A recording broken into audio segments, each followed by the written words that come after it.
buen día tengan todos ustedes. Espero que se encuentren muy bien, que estén teniendo un excelente día. Mi nombre es Paula Yoali Barrios Saucedo. Soy licenciada en psicología con una maestría en psicología clínica de la salud. El día de hoy, continuando con la materia, les voy a compartir la cápsula número 6. En estos momentos ya les estoy compartiendo las diapositivas.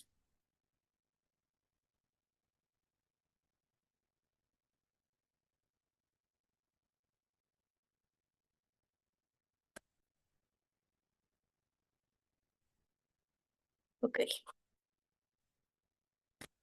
Un momento. Bueno, los componentes energéticos y afectivos que subyacen a todo acto comunicativo, como puede ser la emoción y la motivación. Tradicionalmente, la comunicación se ha estudiado desde una perspectiva puramente racional o lingüística, pero la psicología moderna nos demuestra que somos seres emocionales que aprendieron a razonar.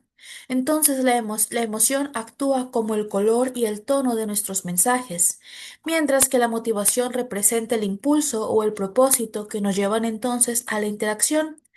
En esta cápsula analizaremos cómo el sistema límbico procede a la corteza prefrontal en el procesamiento de mensaje y de qué manera las metas internas del individuo determinan qué dice, qué calla y cómo interpreta también lo que recibe. El objetivo es comprender que sin emoción no hay atención y que sin motivación no hay una conexión real entre los interlocutores. Bueno, este es el tema que vamos a abordar en esta cápsula número 6: la emoción y la motivación de la comunicación. Primero tenemos la primacía de la emoción. Desde la perspectiva neuropsicológica, la información sensorial llega a la amígdala antes de ser procesada por las áreas asociativas del lenguaje. Esto establece lo que conocemos como la primacía de la emoción. Antes de que el receptor comprenda el significado semántico de una frase, su cerebro ha realizado una evaluación afectiva. Por ejemplo, ya ha analizado si este mensaje es seguro, es amenazante, si es un mensaje agradable o desagradable. Esta respuesta emocional primaria condiciona toda la interpretación posterior. Si un mensaje genera una reacción de miedo o de rechazo instintivo, la capacidad lógica del receptor se reduce significativamente. Por tanto, en la psicología de la comunicación, la gestión del clima emocional es el paso previo e indispensable para la transmisión de cualquier dato racional. La emoción no es un adorno del mensaje, sino que es la infraestructura sobre la cual se construye el entendimiento o el conflicto. En las emociones primarias, Paul identificó emociones universales que se manifiestan de forma transcultural en la comunicación, como son la alegría, tristeza, ira, miedo, asco y sorpresa. En la interacción humana, estas emociones se filtran a través del lenguaje no verbal y el lenguaje paraverbal. En el lenguaje paraverbal entra el tono, el ritmo, las pausas. La psicología de la comunicación estudia la congruencia emocional. Cuando nuestras palabras coinciden con nuestras expresiones afectivas, la credibilidad del mensaje es máxima. Sin embargo, cuando hay una disonancia, por ejemplo, alguien que está expresando alegría con un tono de voz plano o triste, entonces el receptor experimenta una tensión cognitiva, ya que tiende a desconfiar de la palabra hablada, dándole prioridad a la señal emocional percibida. Comprender cómo estas emociones básicas tiñen el discurso nos permite identificar las verdaderas intenciones del emisor y ajustar nuestras respuestas para validar o calmar el estado emocional del otro. Por eso es muy importante en el lenguaje verbal la parte del lenguaje paraverbal. No sé si hemos tenido experiencia en comunicación a través de mensajes, por ejemplo, cuando estamos mensajeando ya sea con un amigo, amiga, pareja, familiar, que muchas veces hay estos malos entendidos donde creemos que la otra persona quizá está enojada, que nos está hablando quizá muy serio, que nos está regañando, cuando simplemente está escribiendo ya que mediante los mensajes, mediante el lenguaje escrito. La comunicación escrita no existe este lenguaje paraverbal, no se puede interpretar la manera en la que una persona nos está hablando, no podemos escuchar el tono de voz con el que nos está hablando, el ritmo con el que nos está hablando, no podemos observar las expresiones, no hay esta facilitación para el cerebro para poder identificar esta, pues sí, la parte emocional, esta carga emocional que transmiten los mensajes. La inteligencia emocional aplicada.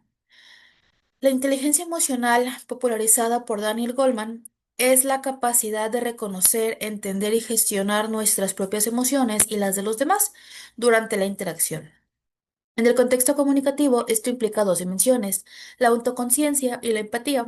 Un comunicador emocionalmente inteligente es capaz de detectar cuando su propio estado de ánimo, por ejemplo el estrés laboral, está distorsionando su mensaje, permitiéndole autorregularse antes de emitir una respuesta impulsiva. Por otro lado, la empatía nos permite leer el estado afectivo del interlocutor y ajustar el mensaje para que sea recibido con la menor resistencia posible. La comunicación no solo es el envío de esta información, sino una regulación mutua de estados emocionales donde la asertividad se convierte en la herramienta principal para expresar necesidades sin dañar entonces el vínculo afectivo con el otro. La teoría de la motivación humana. En la interacción, la motivación es la fuerza que inicia, dirige y mantiene la conducta comunicativa. Nadie comunica sin una razón. Según la teoría de los motivos sociales de David, gran parte de nuestra comunicación está impulsada por tres necesidades básicas: la necesidad de logro, de poder y de afiliación. La necesidad de logro está relacionada con el comunicar para alcanzar metas eficacia. El poder es de comunicar para influir, controlar o liderar a otros, y de afiliación para comunicar para buscar afecto, aceptación y pertenencia. Dependiendo de cuál sea el motivo dominante de un individuo, su estilo comunicativo variará drásticamente. Quien busca afiliación evitará el conflicto y usará un lenguaje más conciliador, mientras que quien busca poder utilizará una comunicación más directiva y competitiva. Entonces, el analizar la motivación del interlocutor nos permite entender el para qué del mensaje, facilitando una negociación que sea más efectiva de los significados y objetivos comunes. La motivación intrínseca y extrínseca. En el diálogo, la psicología distingue entre la motivación intrínseca, entre hacer algo por el placer de hacerlo, y la extrínseca, que es el de hacerlo para obtener un premio o evitar un castigo. En la comunicación, esta distinción es vital. Un estudiante que participa en clase por curiosidad genuina, es decir, que cuenta con esta motivación intrínseca, va a procesar la información de manera más profunda y crítica. Mientras que un empleado que comunica solo lo que su jefe quiere oír para evitar, por ejemplo, una reprimenda, que es decir, que tiene esta motivación extrínseca, realiza una comunicación superficial, a la defensiva y a menudo poco honesta. Entonces, en la psicología de la comunicación organizacional, busca transformar las motivaciones extrínsecas en motivaciones intrínsecas, fomentando una cultura de transparencia, donde la comunicación sea valorada por su utilidad y sentido de pertenencia y no solo como un requisito burocrático o una herramienta de supervivencia laboral. El compromiso comunicativo real solo nace cuando el sujeto encuentra un sentido personal en el intercambio. El concepto de engagement. El engagement es un estado psicológico de alta motivación y afecto positivo hacia una tarea o interacción. En la comunicación de masas, en la educación o en el liderazgo, para poder lograr este engagement en la audiencia es el objetivo máximo. Este estado ocurre cuando el mensaje es percibido como relevante, es decir, cuando este mensaje motiva al receptor que está, pues sí, recibiendo el mensaje y se entrega de una forma que genera una emoción positiva, es decir, que conecta con el receptor. Entonces, la psicología del flujo sugiere que la comunicación más efectiva ocurre cuando el desafío del mensaje coincide con las capacidades del receptor, manteniéndolo en un estado de absorción total. El engagement comunicativo reduce la posibilidad de distracciones y aumenta la retención a largo plazo, ya que el cerebro libera dopamina, lo cual es un neurotransmisor asociado con el placer y el refuerzo del aprendizaje, consolidando el vínculo entre el emisor, el mensaje y el receptor. La disonancia cognitiva. Uno de los fenómenos más potentes donde la emoción y la motivación se cruzan es la disonancia cognitiva de Leon Festinger. Cuando recibimos un mensaje que contradice nuestras creencias o valores profundamente arraigados, experimentamos una tensión emocional desagradable. Para poder reducir este malestar, nuestra motivación se dirige automáticamente hacia la defensa, es decir, desprestigiamos lo que dice el emisor y reinterpretamos el mensaje o simplemente lo ignoramos, lo que se conoce como una percepción selectiva. La comunicación persuasiva falla a menudo porque no cuenta con una respuesta emocional de autoprotección. Para poder romper esta barrera, el comunicador debe de reducir la amenaza percibida, validando primero la identidad del receptor antes de introducir información disonante. Entender que la lógica no puede vencer a una emoción defensiva es clave para cualquier proceso de cambio de actitud o de resolución de prejuicios. El efecto del miedo y la ansiedad en la comunicación. El miedo es una emoción poderosa, pero peligrosa en la comunicación. Si bien los mensajes de miedo pueden capturar la atención de inmediato, como en las campañas de salud pública, por ejemplo, si la dosis de miedo es excesiva y no se ofrece una solución clara, el receptor activa mecanismos de defensa como la negación o el bloqueo. Por otro lado, la ansiedad social es un factor motivacional negativo que inhibe la comunicación. El miedo al juicio ajeno hace que el individuo evite el contacto o que se comunique de manera errática. La psicología estudia cómo el estrés crónico eleva los niveles de cortisol, lo cual apaga las funciones superiores del lenguaje y la empatía, convirtiendo la comunicación en un proceso puramente reactivo y defensivo. Para crear entornos de seguridad psicológica es, por tanto, un requisito previo para que la motivación hacia la apertura y la honestidad puedan entonces florecer.